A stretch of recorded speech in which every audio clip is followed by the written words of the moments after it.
The Business Spotlight. Every brand has a story, and we tell it best. Hello, everyone, and welcome to the Business Spotlight. I'm your host, Katla Korakola.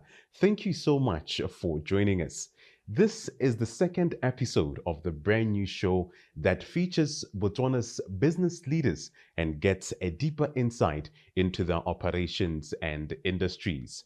We air every Monday at 7:30 p.m. on the Voice newspaper Facebook page and Maru TV. Today, we take a look at one of Botswana's retail giants, Choppies stores. Choppies started as a single store in 1986 in Lobatse and now has grown to over 100 stores across Southern Africa. We sit down today with the man behind this business, and he has been leading it for at least 3 decades. The man behind the brand is Ramachandran Ottapathu, the CEO. Thank you so much for joining us and welcome to the Business Spotlight, Mr. Ottapathu. Thank you, Kotleho, and good afternoon. Absolutely. If you were to tell the story of Choppies, you are meeting somebody for the first time and you have just a little while to tell them who you are, how would you describe the story of Choppies Botswana? So I would, in a few sentences, summarize it that we started off with one store. Okay, we from 1986 to 1993 we had one store. 93 to 99 we had two stores. Okay, 99 to now we got 307 retail outlets across three countries in Southern Africa, Botswana, Zambia, and Namibia, and we employ over 12,000 people. That's in summary. And it shows that we are talking about a giant here. And you joined this giant along the way. You didn't start with the business. Tell me about when you became a part of Choppy Stores. It started by the Chopdad family in 1986. I joined here in 1992. I went to Wayside Supermarket as an auditor. Okay. I came to work in Botswana as a chartered accountant, as an auditor. And from there, the relationship started from there. And when we had opportunity to open more stores, then they offered me partnership, and the rest is history. The rest is history. But obviously there was a lot going on between that period. For you to be offered a partnership opportunity means that you were quite critical in the operations of the business. Tell me about how you transitioned from your role as an accountant, as an auditor within the business, to now being offered an opportunity to be a partner within the business. We started changing a few things around, and the result was amazing, or spontaneous result leading into better profitability. You see, that gave us the confidence to do things differently and change things and start coming out of Lobatse to Havaroni. And that's how we all started. We could open a store in Havaroni. Then there was nothing much in gaps those years. And then we had the opportunity to open. The bigger turnaround happened when we opened Western Bypass. That was a big turning point in our lives. Okay, and when I was around that time, I'm also interested. 2003. 2003. Yeah, and 21st May 2003. Okay, and what was your leadership position at that point? And I was heading the operation. You were heading the operation. So at that time you were... Yeah, from 2000 onwards I started taking control of the operation properly. Okay. Yes. Okay, so what is the status of your partnership now with Choppies? Do you own the company, or exactly what is the status my family and Mr. Farouk's family together we control the company. Okay. It's still the same. There is no change. Okay.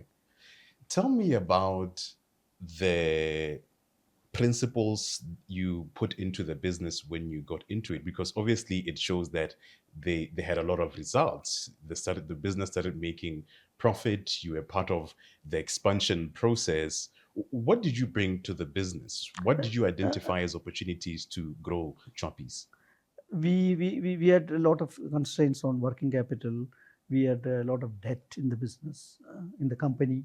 Those things we could change slowly. It didn't happen overnight. Okay, it took us almost like 3.5 years to resolve issues. Fundamental defects got resolved. Then the issue was the main challenge was the finance. So luckily we had friends who can help us out. We had people who was willing to help us with some temporary finance that really helped to expand the footprint. On top of that, there's a big shift in the business landscape in Botswana. All the market share was mainly held by a company owned by Pick n Pay called Score. Score Supermarket was the Choppies of those years. And one fine morning, they decide that they're going to can or they're going to shut down this brand. And some of their stores, they were going to convert it to Pick n Pay, and some of them, they're going to shut it down. That was the real jump from to a 10% or 11% market share. We straight away jumped into 30% market share. That really gave us the push and the power to be a retail leader in the country. And I'm sure there has been a big transition from what was happening in the retail market then in those early years of Choppies, even when you got the opportunity to expand your market share, to grow your market share because of what was happening with Score.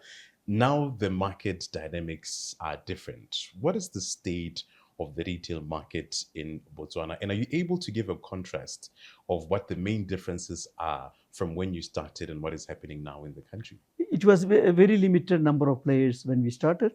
But if you take it now, today, it is much more competitive than in South Africa, because all the big players from South Africa is here. On top of that, there are local players as well, like us and the other local players. So this is much more competitive than what you see in a country like South Africa. This is the Business Spotlight. I'm in conversation with the Chief Executive Officer of Choppies Stores, Mr. Ramachandran Ottapathu. We're talking about the journey of Choppies, and he was just opening up the conversation to give us details of the early years of Choppies. Now, obviously, you have a lot of experience, Mr. Ram, and how you used to lead back in the days is quite different from how you are leading now. I've heard in the market, in the industry, that Mr. Ram really runs an open door policy. He's a man that is quite accessible. What is your current leadership style now with Choppies? You're dealing with a much different animal. It's a bigger company in different countries and you have a big staff. Obviously, there's a different pressure from when you were dealing with a much smaller company. Thank you. So what's your leadership style now? How are you I always believed in leading from the bottom to the top, not from the ivory tower to the ground level. We take ground realities into account, and I do it myself, and I tell the executives, be on the ground and be with the ground staff and find the realities how a business is run, and then you make sure that whatever your execution plans are implemented on the ground, and you verify that physically yourself, or you get people closer to the ground.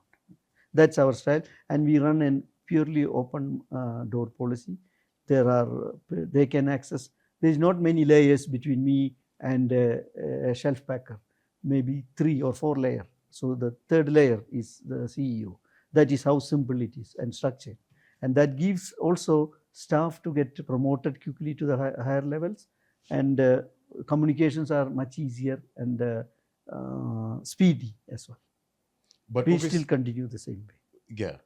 You're tuned into the Business Spotlight. I'm your host, Katlego Rakola. We are sitting down with the CEO of Choppies Stores, Mr. Ramachandran Ottapathu. We're taking a quick break. After this, we get to learn more about Choppies and its future plans.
we know what you're looking for. Your specially grilled newspaper, spiced with lifestyle, sport, entertainment, politics, business, and international news. The Voice is available every Friday. Subscribe now. The Voice. Welcome back to the Business Spotlight. We are having a conversation tonight with the CEO of Choppies, Mr. Ramachandran Ottapathu. And obviously, I think it's different because now you are dealing with different jurisdictions. Choppies is not just in Botswana. You have an executive team in 3 other countries. How do you coordinate this team to ensure that there's alignment in your vision for what is expected for the business? We got EXCO in each country, and I meet with the EXCO once a month. Okay.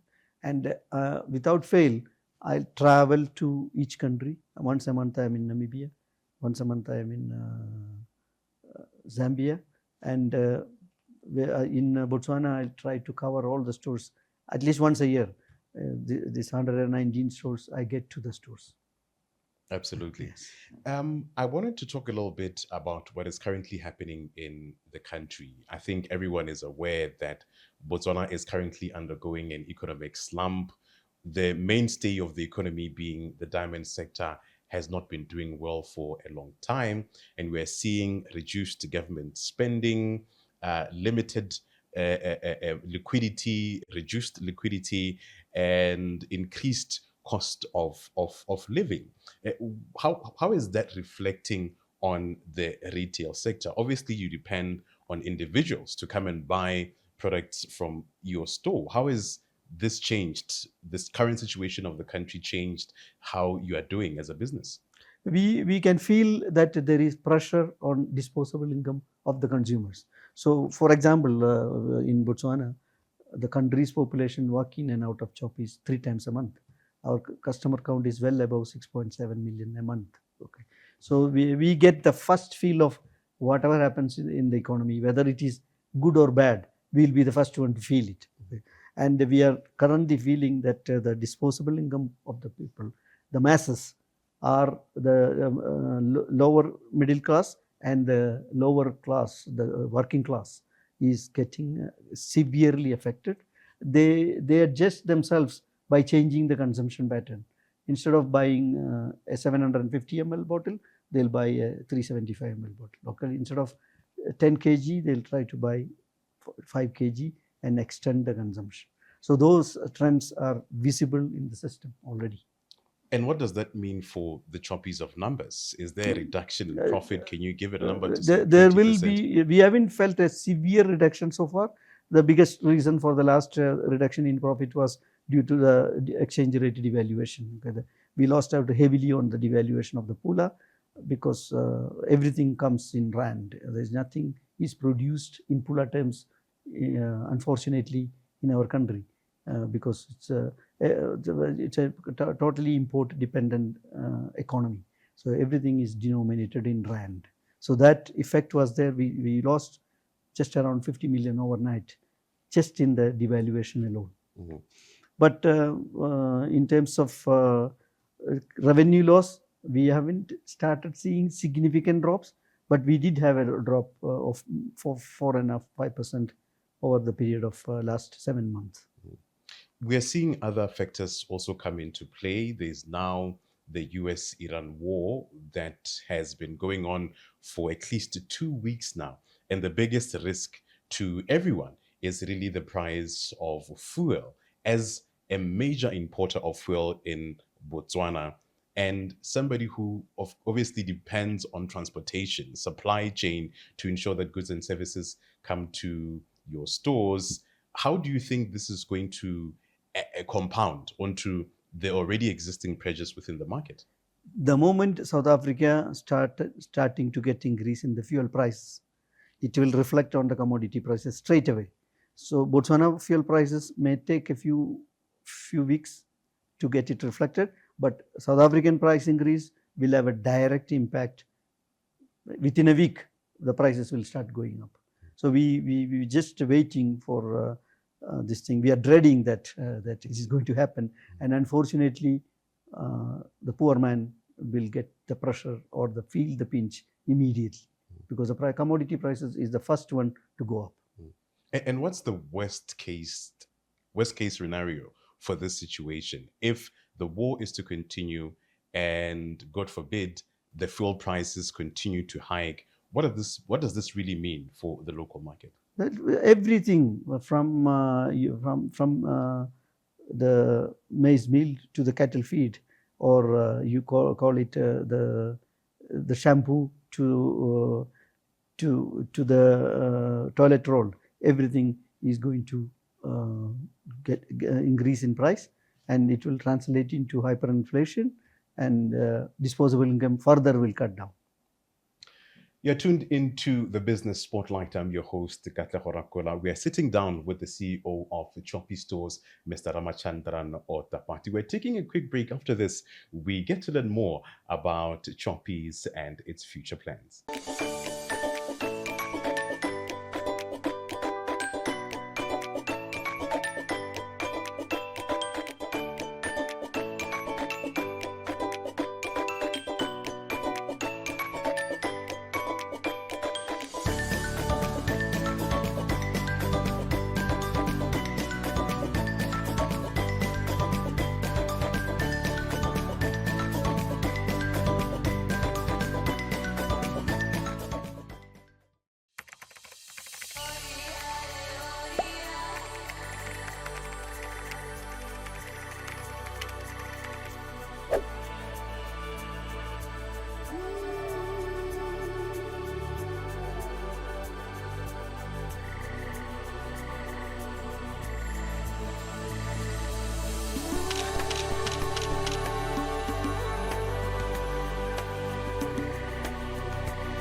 We know what you're looking for.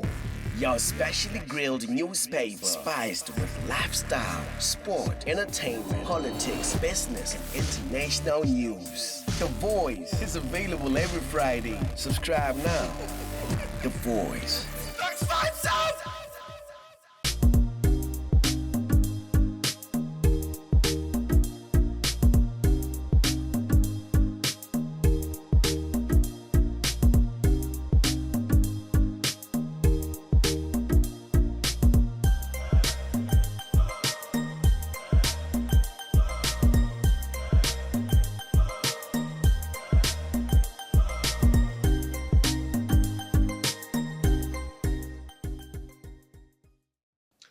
Welcome back to the Business Spotlight. We are having a conversation tonight with the CEO of Choppies, Mr. Ramachandran Ottapathu.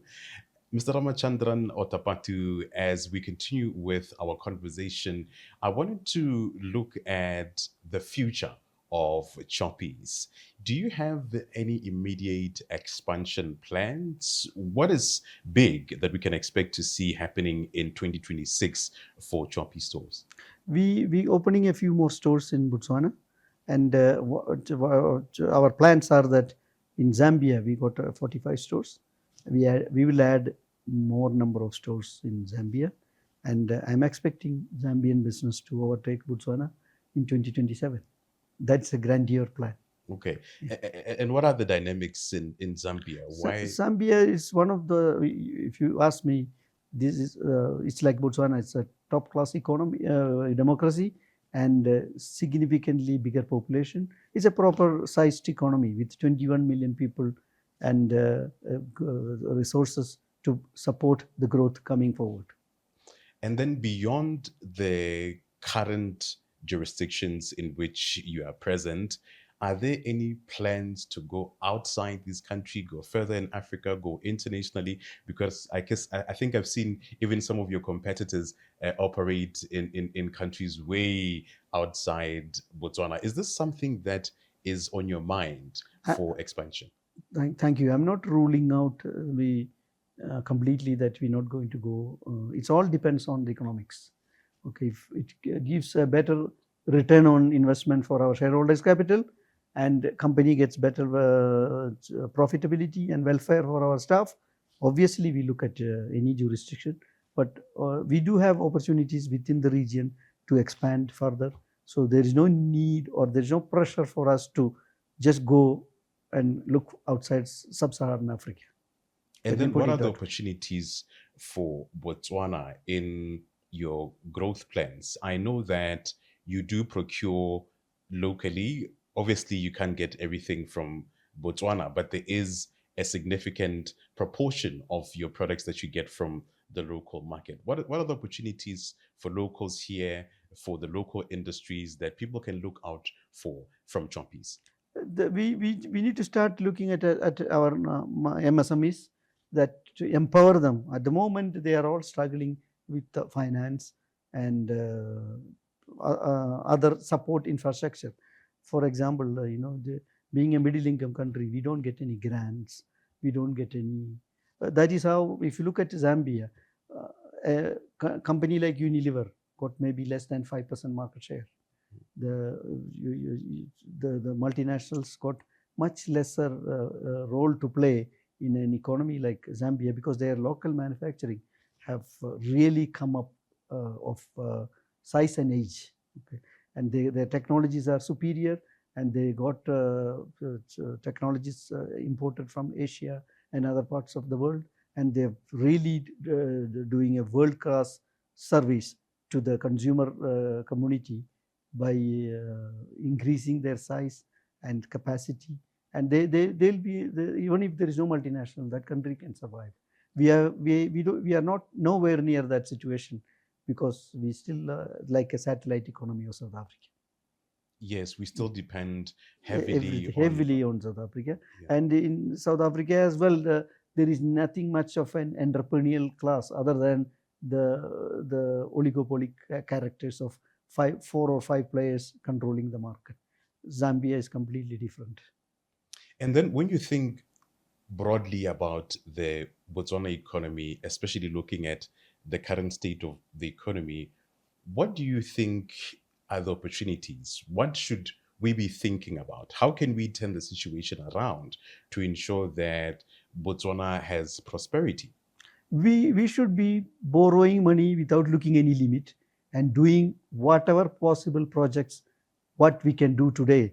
Don't delay it by even an hour, because if our predecessors didn't do it, if they had done major projects, like simple example, we had a dual carriage highway from Ramatlabama to Kasani. All the traffic of goods going into Africa will be going through our soil. Imagine all those trucks and those facilities moving across Botswana. We learn ourselves, we will elevate ourselves into a different economy. But we couldn't do it. We can't delay it any further. Then don't delay anything, not even a day or a minute. We should not look at debt as a burden. When you don't have money, you need to borrow. And borrow the money, do the projects, make sure that we generate activity within the economy, as well as we facilitate an infrastructure uh, which is world class, so that everybody will start using it and we make an income out of that. That's the only way. We don't have time at our disposal. Yeah. What is your current interaction with the current administration? I know that you always support national initiatives. You were the first company to say we'll pay our employees 4,000 pula. Looking at government's plans, government's initiatives, how are you supporting this vision? Can we expect to see any partnerships? We always, like 2 weeks ago, we did this Ministry of Education initiative. The people who dropped out of the system, they can come and register through Choppies to give the information back to the Ministry of Education. Like wherever there is a possibility to work with the government in supporting the vision of the government, and not only that, it's improving the life of Botswana, we will be the first one to participate. Absolutely. We are in a conversation with the CEO of Choppies, Mr. Ramachandran Ottapathu, just finding out about the company, its current standings, and its future plans. I wanted to take you back to something you mentioned earlier, Mr. Ram, of technology and how it's been deployed in Zambia, allowing those businesses to really thrive and have a major impact in the retail sector. Are there any plans to incorporate technology into Choppies and its operations? There's a big conversation now about AI and just how it's simplifying processes in business. So for you as Choppies, how are you thinking about technology in your future? If you ask me, we were in a business of infrastructure and logistics. Now it's slowly transforming this into a technology driven company and eventually to a fintech driven company. So that is how fast the supermarkets are transforming itself into this area of fintech. And we are not an exception. We are also planning the same thing. We are trying to develop a wallet for ourselves, and we changing our software to incorporate more of AI and other technologies. Over the period of time, you will see in the next 18 months a complete new face of Choppies. Absolutely. So we have come to the end of the conversation, Mr. Ram.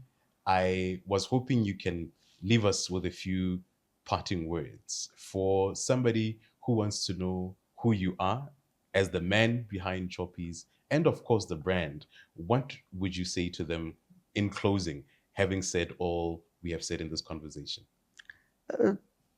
Thank you very much for supporting this brand. There is no other brand got support, local support like this in Africa. So it is all because Botswana have supported us, and we are grateful, and we will always come with, we will live to our promise, great value for your money, and you can see major changes coming in. As the world evolves, we will also try to evolve faster than that. And thank you very much. Absolutely. Thank you so much, Mr. Rowe. I appreciate your time. Thank you. And that brings us to the end of today's episode of the Business Spotlight, as we are having this incredible conversation with Botswana's business giants, being Ramachandran Ottapathu. See you next time, right here on the Business Spotlight. Thank you.